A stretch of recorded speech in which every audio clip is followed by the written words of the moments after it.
Menga qara. Qanaqa o'rtoqsan sen? Nimaga meni erta ogohlantirmading? Sen majburlab bo'lsa ham qildirsa bo'lardi-yu.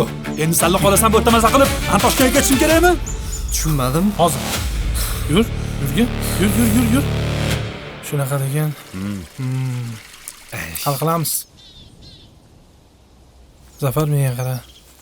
Men ham sal qo'za 300 ming dollarga tushardim. 300 ming. Million haqida gap ketyapti. Menga qara. Boshida ish boshlaganimda brendga pul sarflamasdan internetdan to'g'ri kelgan logoni olib, patentni ham o'ylamasdan mahsulotni bosib chiqarishni boshlaganman. Mahsulotim zo'r bo'lgani uchun yaxshi ketdi. Lekin meni nomimdan foydalanib soxta sifatsiz mahsulot chiqaradiganlar ko'payib ketdi. Yaxshi nomim yomonga chiqdi. Savdolarim bozorga tushib ketdi. Har xil muammolar ko'payib ketdi.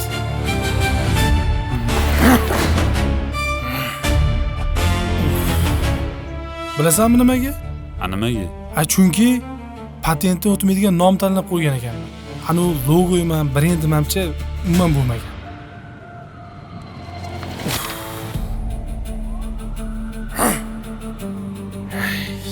Keyin xatoyimni to'g'riladim.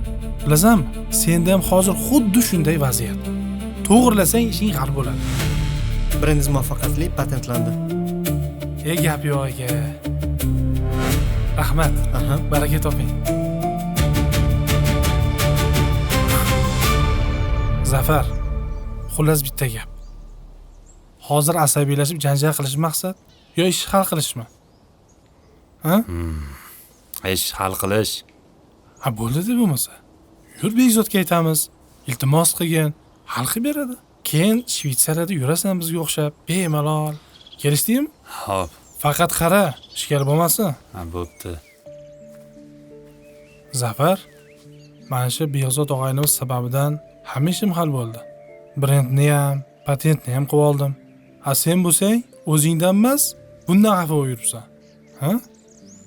Zafar, senga o'xshab ko'p tadbirkorlar hozir patent qildirmasdan bemalol yuribdi. Uzoqni ko'rganlar, ishini puxta qiladiganlar, mana Baxtiyorga o'xshab brend qildirib, uni patentlab, xotirjam mana yuribdi. Bo'pti, qilamiz shu patentni ham, brendni ham, hammasini. Qachon qilib berasan, shundan gapir. Bo'ldi, hozirdan boshlaymiz.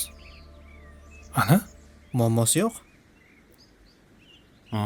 Haligi Bekzod bu nech pul o'zi? Sal kelishirasanmi? Nima? bo'ldi kelishtiradi 5 soat. So'radim-da endi, savdolashdim. Ketdik yuringlar, ketdik. Endi bir kofe ichib ish hal qilamiz, bo'ldi, shikolatmanda. Bo'ldi. Kofe meni hisobimdan bolalar. Unda patent meni hisobimdan. Bo'ldi.